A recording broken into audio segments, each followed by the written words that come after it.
नमस्कार, आप देख रहे हैं उत्तराखंड टाइम। मैं हूं आपके साथ प्रेम पंचोली। आज मैं जिस विषय को लेकर के हाजिर हूं वह स्पेशल है। स्पेशल इस मायने में कि उत्तराखंड के मुख्यमंत्री धाकड़ धामी की सुरक्षा को लेकर जो है, सुरक्षा का सवाल किसी औरों से नहीं बल्कि मुख्यमंत्री धामी को अब पत्रकारों से डर लग रहा है। डर यानी असुरक्षा महसूस हो रही है। मान्यवर, यदि आप पत्रकार हैं तो आप खबरदार हो जाइए, क्योंकि सूचना महानिदेशक का फरमान सभी मीडिया के संस्थानों को आ गया है कि मुख्यमंत्री की सुरक्षा में समस्या आ रही है।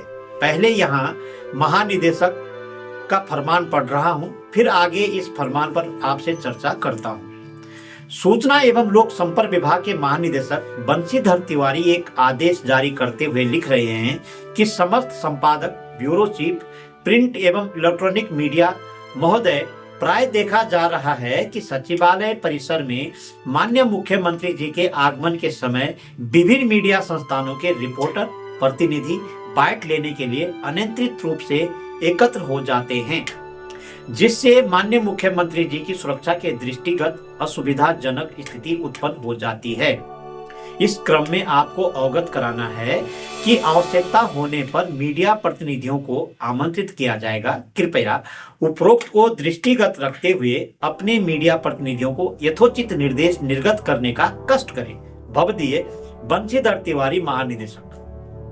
जनाब, जरा सोचिए कि कुल जमा कितने पत्रकार होंगे जो मुख्यमंत्री की बाइट लेने सचिवालय जाते होंगे। सनद रहे कि सचिवालय में वही पत्रकार पहुंचते हैं जिन्हें सूचना विभाग ने ही पहचान पत्र यानी प्रवेश पत्र जारी किया हुआ है। यदि इन पर भी सरकार का विश्वास उठ गया है तो फिर आगे क्या बात करें। इस फरमान से दो सवाल खड़े हो रहे हैं। एक तो यह कि जिन्हें सूचना विभाग ने पहचान पत्र जारी किया हुआ है वह सचिवालय परिसर में बाइट लेने नहीं पहुंच पा रहे हैं, कोई और ही पत्रकार वहां पहुंच रहे हैं जिनके पास सचिवालय का प्रवेश पत्र है ही नहीं। दूसरा यह कि मुख्यमंत्री अब पत्रकारों से कोई बात कहना ही नहीं चाह रहे हैं, या सरकार में कुछ गड़बड़ झाला हो रहा है, या सरकार इस गड़बड़ झाला को छुपाना चाहती हो, अथवा यह दोनों भी हो सकते हैं। मगर इस पत्र से तो यही आभास हो रहा है कि हमारे प्रदेश के मुख्यमंत्री धाकड़ धामी हैं, तो उन्हें पत्रकारों से क्यों डर लग रहा है, क्यों वे अपने को असुरक्षित महसूस कर रहे हैं, वह भी सचिवालय जैसी प्रतिबंधित जगह पर। सचिवालय में तो बिना पास जारी कोई पहुंच ही नहीं सकता। कई बार तो उत्तराखंड के गांव से आने वाले लोग सचिवालय के गेट से ही बिना मिले वापस चले जाते हैं। उन्हें सचिवालय में प्रवेश का पहचान पत्र और प्रवेश पत्र या पास जारी ही नहीं होता है। अगर देखा जाए तो इस फरमान के बाद यही महसूस होने लग रहा है कि सचिवालय में कुछ न कुछ तो गड़बड़ चल रहा है। यदि मुख्यमंत्री को सचिवालय में पत्रकारों से खतरा हो गया है तो वह अब यह खतरा सभी जगह बना रहेगा, क्योंकि पत्रकार सभी जगह मौजूद रहते हैं। बताइए साहब, सचिवालय में मुख्यमंत्री की बाइट लेने पर भी सुरक्षा को खतरा हो रहा है। यह वाकया भी इस राज्य में पहली बार हुआ है, जबकि मुख्यमंत्री धाकड़ है पर बाइट लेने वाले पत्रकारों से भी वे खतरे में आ जाते हैं। प्रश्न इस बात का है कि क्या बाइट लेने वाले पत्रकार मुख्यमंत्री की सुरक्षा में असुविधाजनक स्थिति उत्पन्न करते हैं। जानना यह है कि यदि पाबंदी सब पर लागू होगी या सरकार के पक्ष में और महानिदेशक सूचना की तारीख में आकाश पाताल एक कर देने वालों को इसमें कोई रियायत होगी।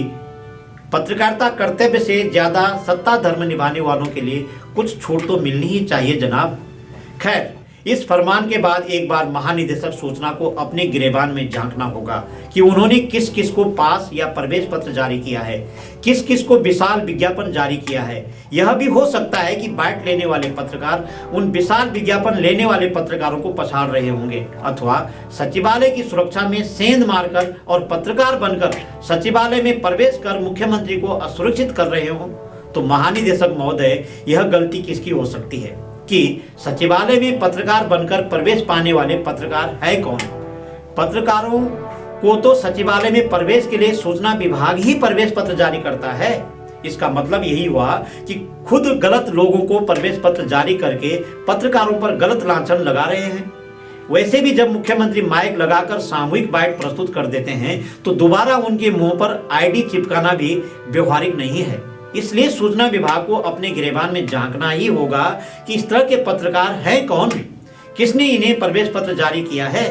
वैसे भी यह फरमान तब आया जब सचिवालय की मुख्य बिल्डिंग यानी मुख्यमंत्री सचिवालय में एक वाहन चालक पर देवता अवतरित हो गया और यह देवता अवतरित होने वाली वीडियो आग की तरफ फैल गई।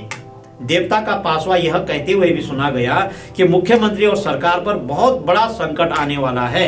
यानी उसके तुरंत बाद पत्रकारों के लिए यह फरमान जारी हुआ कि मुख्यमंत्री की सुरक्षा में असुविधा हो रही है।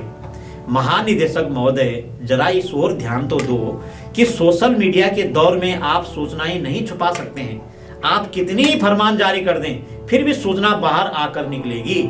इसलिए अच्छा यही होगा कि आप दूसरा फरमान जारी करें कि जिनके पास सूचना विभाग का प्रवेश पत्र हो वही सचिवालय में बाइट खबर आदि ले सकता है। पर इस फरमान से तो यही प्रतीत होता है कि मुख्यमंत्री को पत्रकारों से डर लगता है। पहले मुख्यमंत्री कभी भी पत्रकारों से नहीं डरे थे, वे उनसे अपने सभी गिले शिकवे बांटते थे। मगर सचिवालय में जैसे एक चालक पर देवता अवतरित हुआ वैसे फरमान जारी करवा दिया गया कि अब मुख्यमंत्री बाइट लेने वाले पत्रकारों को अपने को प्रूव करना होगा कि वह पत्रकार है। जबकि सूचना विभाग ने जिन्हें यह पास जारी किया कि यह पत्रकार है, तो इसका मतलब क्या?